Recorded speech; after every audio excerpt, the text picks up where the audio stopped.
Well, you've been in government before, and, well, quite a fantastic moment you had, even when we go through your books and some of the comments from you. How does it really work? How does it operate? Is it really possible for the government to be speaking or to have spoken to anyone, any member of that particular group? I think it is. I think it is, again, you know, I think it is disingenuous for security agencies to say they don't know these people. Over 1,000 Boko Haram operatives are in the custody of the SSS here in Abuja. We know that. They have been interrogating them, which may include torture and all that, as Mr. Othman pointed out. Is the government saying that after 2 or 3 years of confronting this issue, they have no better information than you and I have? I've been in government, and I know that the government has a lot of information. What is lacking, Suleiman, is the will to address this issue. I think the government just wants this to continue because it is profitable for the security agencies to have huge budgets, most of which is stolen. I think they can do better. And, you know, another issue that came up repeatedly in the course of this insurgency is the fact that the government says it wants help. It wants people to help them talk to Boko Haram and so on. And whenever anyone, from the Sultan of Sokoto to the Borno elders to any one of us, makes the suggestion that, look, come to the table to discuss with these people. You attacked a Boko Haram sympathizer, and all kinds of attacks are thrown at you by the government and its surrogates, and it doesn't help matters. I think the government can do better. It's an incompetent government, we all know, yes, but the institutions, the public servants within the government know what to do, but the political masters, I believe, are not listening. The government should do better. They must do better. Otherwise, they are throwing the whole country into crisis. This is not a problem in the northeast or northwest or the north alone.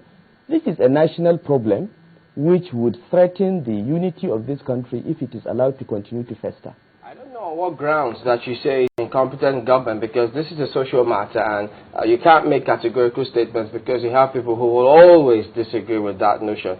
And by the way, are you suggesting that Boko Haram began with this government? No, Boko Haram began in 2009 under the Yar'Adua regime. But I still say this without any apologies, without any hint of contradiction. This is an incompetent government, the most incompetent government I have seen in my lifetime, and I'm 53 years old. I say that, and I can prove it. There are many things to indicate that. But coming back to the issue of security that we are talking about, the government has shown no capacity, other than vote big budgets for security. They have shown no capacity to address the problem.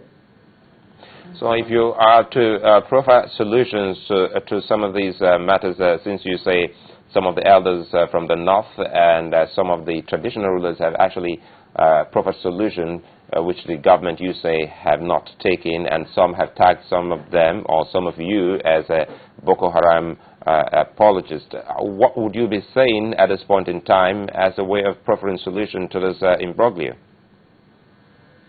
I think the first step is for the government to change its narrative, to change its thinking, to accept that this is a national problem. It is not affecting one part of the country, and that part should be allowed to die. Okay, that's one. Secondly, the government should have an open mind to exploring every solution. If the Sultan of Sokoto speaks, I think people should take what he says with a little bit more seriousness than being dismissive.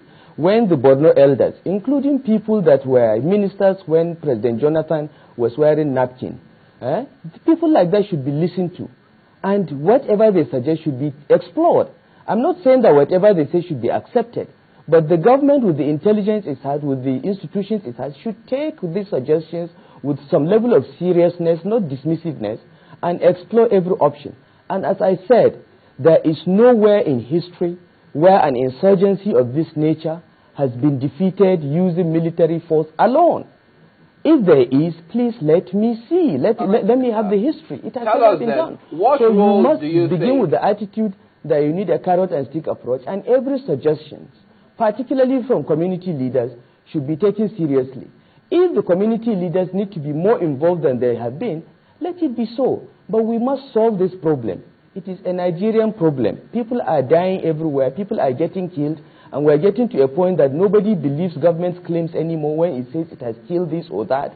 Hundreds of people have been arrested without bringing them to trial so that we know what's going on. These are all confidence issues. And unless we learn to build confidence in our institutions and in our government, this problem is not going to go away. It will just get worse and spread further and further and consume all of us. What role do you think the state governors can play, the northern governors, in this matter? I think the state governments have a role, in the sense that the root of this problem, in my opinion, has to do with bad governance, And more than half of the issues related to bad governance is within the purview of the state government. I think governors in many parts of Nigeria, particularly the north, have failed to discharge their basic responsibilities. This is an issue. It has built up over the years and led us where we are. But having said that, I want to say that security is a federal problem.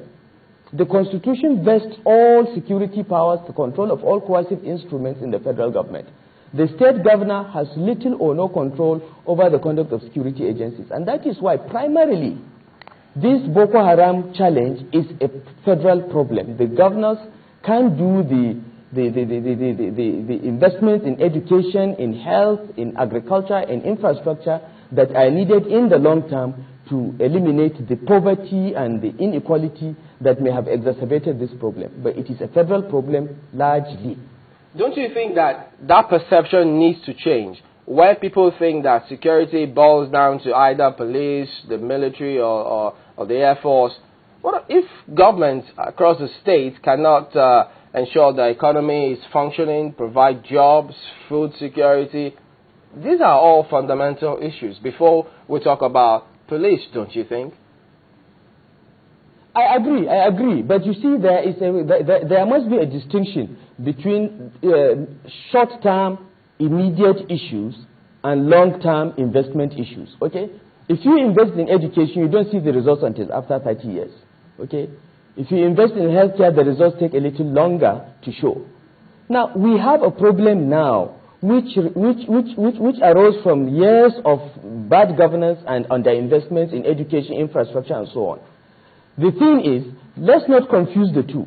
We have an immediate security problem. It is a clear and present danger to the Nigerian state. That has to be addressed by the federal government. It is a federal problem. The states can assist and support, and many of them are putting lots of resources, their security votes, to supporting the operations of JTF and so on. That can be done. But it has to be addressed now.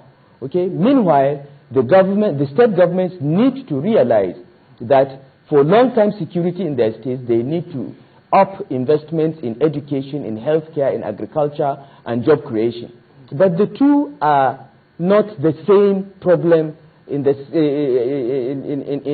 timeline. There is something that needs to be addressed now, and there is something that needs to be invested in for the future.